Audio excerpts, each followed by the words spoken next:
Greetings and salutations. Welcome to Knife Chats with Tobias. Hi everybody, you see what I got here?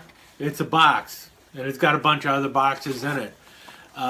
These are knives that basically I got around Christmas time, and even a few of them even before Christmas. And I've been meaning to try and do videos on them, but I'm just so far behind that I will never catch up.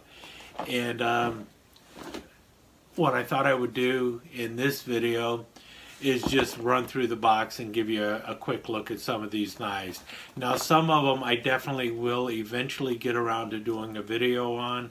If there's any knife in here that I show that you really want to see a video on, leave a comment in the down below, so that I know that that's one that a lot of people are interested in. And basically, the more people who say they want to see my take on a particular knife, the more likely it is I will do that video sooner rather than later. Some of these knives, this might be the only video you see where they're featured. Some of them will also show up in a short. One of them actually has already shown up in a short. Let me get this box off my lap. And if you're on the channel, then you probably saw this one already. Actually, Skip showed it real quickly, and that's the I dropped the box just like Skip. It's the Commando Dagger. I do plan on doing a video on this one because, well, it's a pretty cool knife. It's by K-Bar. It is made in the USA. It's got a micarta handle. It's held on with screws that you can actually take apart with a flathead or a Phillips, I think. It's got an interesting sheath that holds together with two snaps. So this is actually a jump certified sheath, because if you notice, the knife actually is locked in, and you also have the snap up here.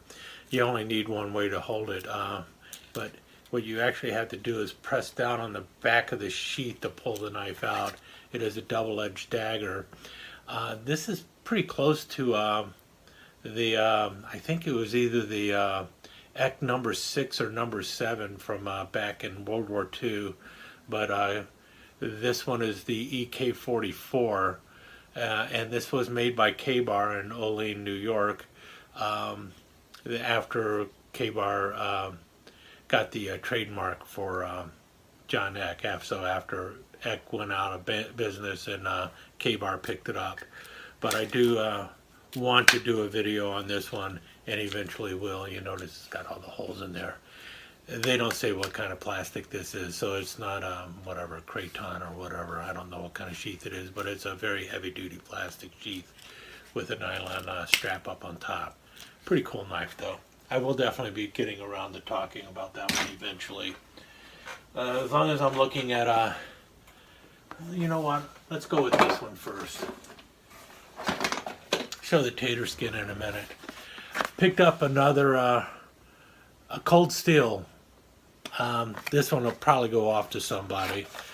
I was not as impressed with it as many other people are. It's the Roach Belly. I guess it's supposed to be their answer to our Cold Steel's answer to the Canada belt knife.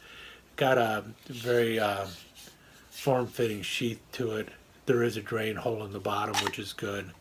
And you got some very aggressive jimping up on top. Got a nice blade to it. I think this is made in Taiwan using 41/16, so not bad steel either. A hidden push tang. I don't know how far in the tang goes, but it's a solid, well-made knife. Nothing, well, you know, what do you expect for an $8 knife? There's definitely not something you would write home about, but definitely well made and decent looking. But come on, seat. There, finally.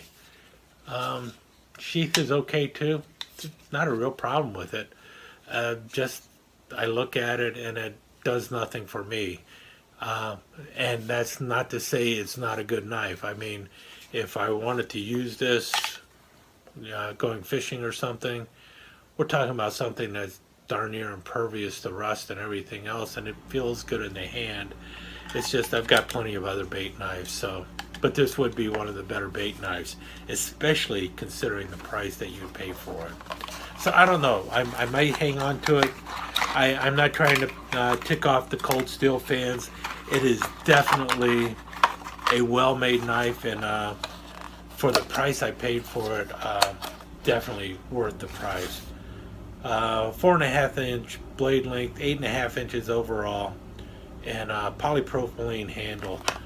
Very nice. It's all in all a very good knife, and a very inexpensive knife. So I can see why people rave about the Roach Belly. For what it is, I can't find any fault with it other than it just kind of meh, you know. And sometimes meh is all you really need in a knife, especially one that works and does what it's supposed to do. Just not something that, you know, if you're looking for bling, the Roach Belly is not your bling knife. But if you're looking for something that is going to do what you set out to do with a knife, you know, cut stuff up and keep cutting stuff up for a while and actually last and handle all sorts of punishment, then the Roach Belly is for you. How's that sound? Is that good? I mean, it's not the greatest looking knife, but it's a good knife. Then we have, the Tater skin. That kind of goes in just the opposite direction. Actually, both of them have pretty good steel in it when you think about it, or about a similar steel. You got 4116 or you got 440A. And this is the Tater skin brown burlap micarta. I think this is the Wolverine RR2341. And it comes with this sheath that I'm not crazy about. I'll tell you that now. I don't like the sheaths that have the big flap up on top. And also, well, at least this one holds it in place. Some of the times they have the sheath like this, and they have the strap coming across, but you can still just pull the knife straight out. At least this one you can't do that. It has the extra rivet up front here to give a little strength to it so you can actually pull it and open it. Then the blade sits in there pretty well. It's just a little skinner. You see there, not big knife at all, probably about 7 inches or so. Let's see here. Yeah, if you can see there, it's about 7 inches long. Blade length is not long at all. We're talking about just you know, your small skinner, kind of like an answer to a sharp finger, 2 3/4 inch blade there. Got a nice handle. You've got an integrated guard there, and you can actually see where the pin is going for the guard. Micarta handles are brown burlap micarta. Looks good, kind of nice. They had this in the Heavy Hunter Series 2 with a wood handle, and it was called the Wolverine there. And it's actually a knife that was originally designed by Rigid, and it was the Rigid Wolverine also.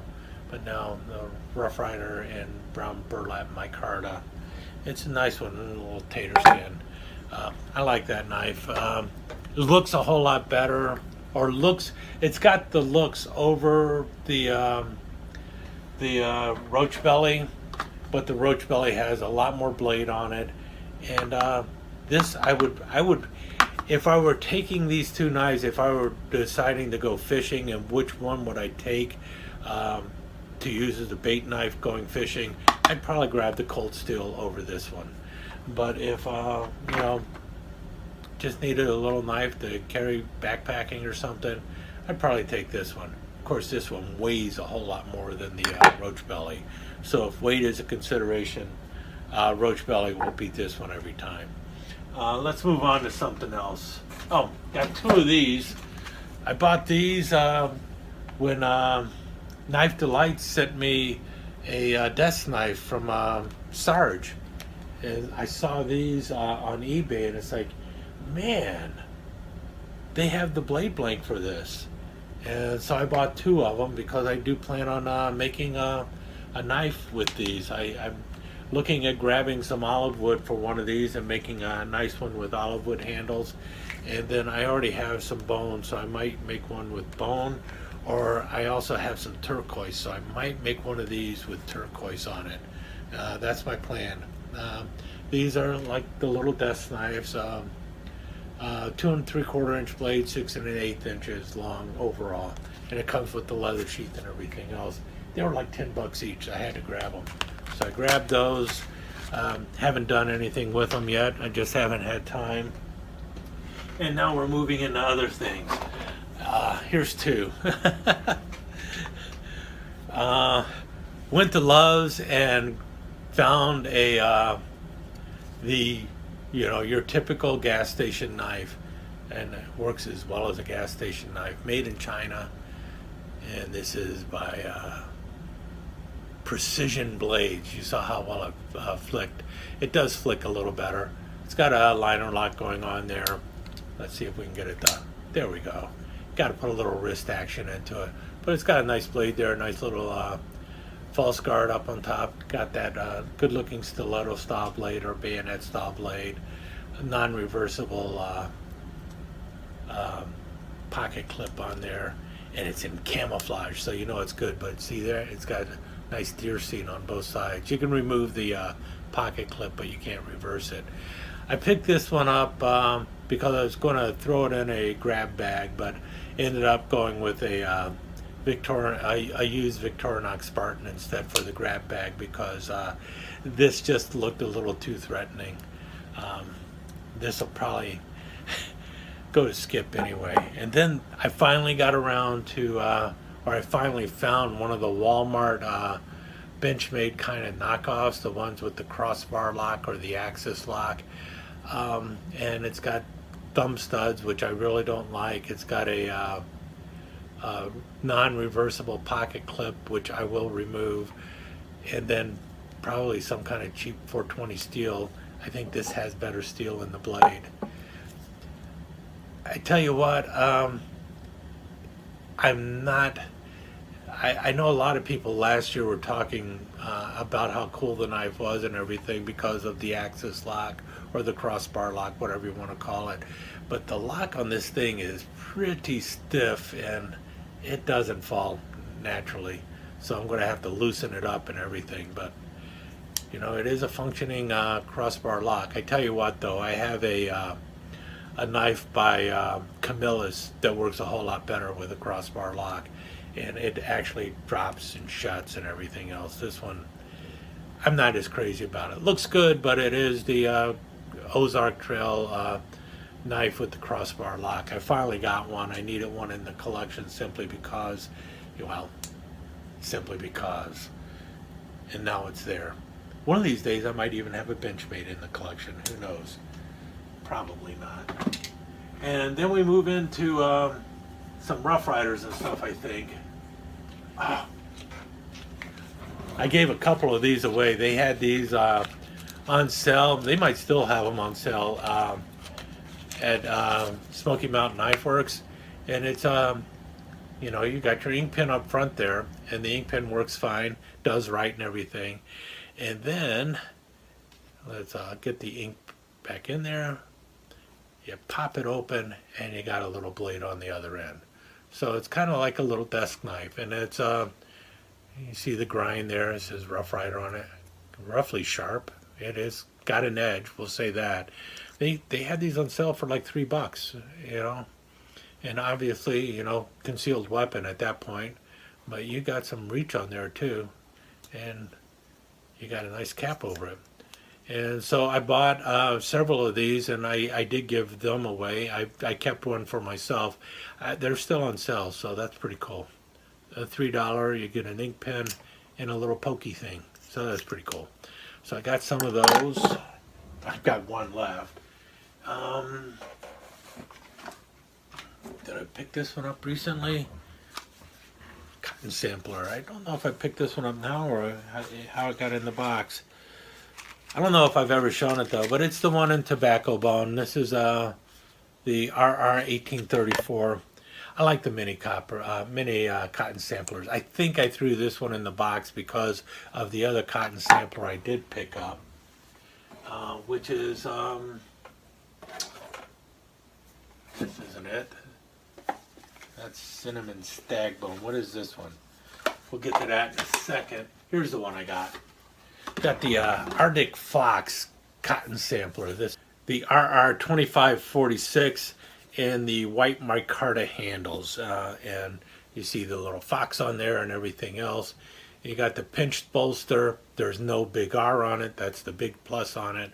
And you have the half stop and the big old funky blade there, which is really like a wide belly spay blade, or almost like a surgeon's blade or a scalpel kind of blade. I really do like this blade. You do have that area up front where it is unsharpened, and I really liked it. I picked it up because I do like the cotton samplers. This one, like I said, is white micarta. You got the black underlayment, brass liners, nickel silver pins. You have the little micarta black fox in for a shield. The pinched nickel silver bolsters, good half stop. Nice drop on the blade, plenty of space so you're not going to hit. And well, got that one, and then see the mini. I actually like the minis better than the large ones, to tell you the truth. I hope they come out with a Arctic Fox mini cotton sampler. I really like that one. Anyway, let me close these up and try not cutting myself. Really strong on the drop here, man, but it really pops through the half stop. Really good strong half stop on this knife. I like this one. And I pulled this one out already, so let's take a look at it again. That is the cinnamon bone stag and carbon steel blades. So they use T10 carbon steel. For those unfamiliar, T10 carbon steel is the Chinese steel that is similar to 1095 carbon steel. It has a couple different properties that make it a little different than actual 1095 carbon steel.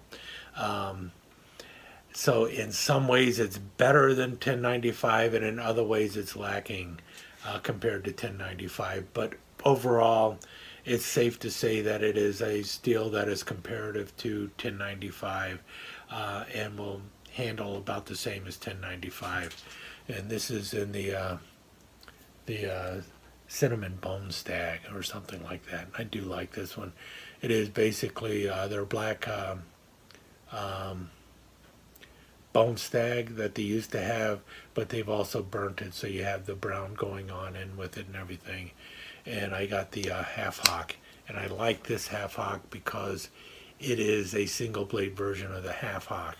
They also have a half hawk that has a pin blade, which is nice, but this is I like this better, and this is closer to the old loom fixer that Case used to make. Actually, I think the loom fixer had the pin blade also, but in any case, it is like the Case loom fixer. It's a pretty cool knife. I think it's about 4 inches long closed with a 3-inch blade and about a 2 3/4 inch long straight edge going on there. So it's a very nice knife. It's basically a ram's foot blade.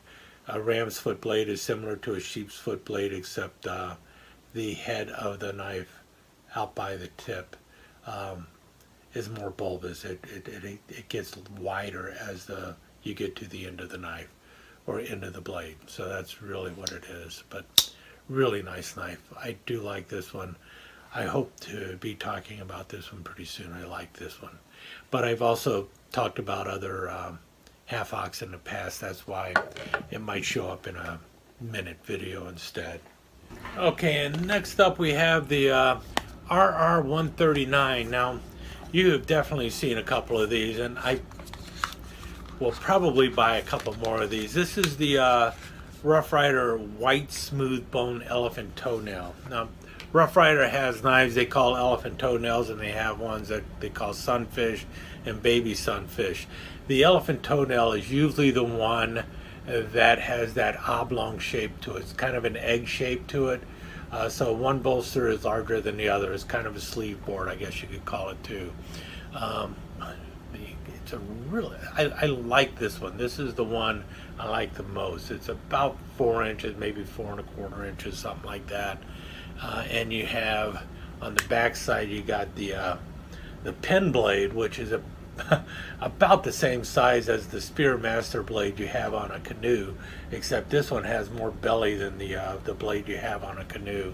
And then you have the main blade here, which is a big old fat spear blade, and really just a cool knife, and great for the back pocket. It actually feels good in the hand too. At least it feels good in my hand.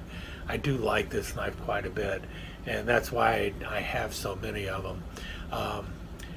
But the reason I like to buy the white smooth bone ones is for either scrimshawing or for dyeing, or for both. And a matter of fact, I've already done scrimshaw work on 2 of these knives, and I've shown those before. And I have one of the first one I ever bought. I still have, and it's in the shape that it was always in. You know, I haven't done anything with it. This one, as you can see from the Tang, has the new RR shield on it. I'm sorry, RR Tang stamp, as opposed to the horseshoe or the Ryder, and it also comes in the new box, or the newer box. I've had these in the blue denim box. I've also had them in the old, the kind of the mucky yellow box too. So that's how old the pattern is. Well, the number itself tells you it's an old knife, RR139. But they're still making them, which is cool. So I'm glad they are still making this knife. The other ones I picked up 2 of these, and that's the Carnivore Jack. I think this was a knife that was the idea of the knife came up from Andy Armstrong's wife. I think she came up with the idea of the knife, and then the name came from Kevin Pipes. I think that's the story behind it. But it's a pretty cool knife. Comes with a little leather sheath with a little clip on the back, so you can clip it to your belt, or you can clip it to the inside of your pocket or something like that. It's a pretty cool sheath, I guess. You got the double R on there, if you can see it there. And then the knife itself is in smooth black bone. Comes with your do not eat silica gel, which is nice. And then a nice box, I guess. It's for a steak. I guess that's what that's supposed to be, a steak right there. This one has a lot of color in that black bone, if you can see it there. More of a gray bone. And then you got this side over here, and it's got the Rough Rider shield. I don't know which one that's for though. And then you have, it's basically a type of muskrat. You see right there. And then the secondary blade is why it's called the Carnivore Jack. It's got a serrated blade too. So a serrated muskrat blade and a fine edge muskrat blade on it. And that's why I picked it up, because well, didn't have a muskrat like that. Unfortunately, it does come with the big R on one bolster. At least it isn't on like 2 bolsters or anything like that. And that's the main reason I didn't pick it up originally. But now that they have decided every knife doesn't have to have a big R on it, I wasn't as upset with having to pick up the Carnivore Jack with the R on the bolster. And I picked up 2 because I'll probably end up giving one of them away to somebody, and I just wanted one in the collection. It really does look nice. Pretty happy I picked it up finally. Wait a minute. I know what you're thinking. How can the Carnivore Jack and the Dogbone Jack be called jackknives when the blades open at opposite ends? doesn't the blades on a jackknife always open from the same end? Actually, when a larger frame knife have blades that open at both ends, it can be referred to as an opposite end jackknife. So the carnivore jack and the dog bone jack are both considered opposite end jackknives. Yeah, it was a surprise to me too. I guess we learn something new every day. And is that it? Nope, one more knife. And this is the Rough Ryder Wasp. Now these also come with a big R on the bolster, but not the one I picked up. And this is the RR2267. And eventually I'll join in with that sodbuster tag, the open tag on sodbusters. And when I do, I'll be able to show this one. It's the Wasp sodbuster or work knife in the world of Rough Ryder. And you got it opening there. And I do like their little sodbuster. It's a nice little knife. It does have the liner lock that slides across and locks it. And that lock actually began life with W.R. Case & Son. But W.R. Case & Son stopped doing it. And they said they're never going to bring it back. So that's a cool thing. So if you're looking for that liner lock on a sodbuster, you'll find it in the Rough Ryders. I do know a couple other companies that use it, but most other companies end up going with a lockback on the sodbuster. Typically, if you do see the liner lock on the sodbuster these days, such as the one you see here, chances are it was made in the Rough Ryder factory, though.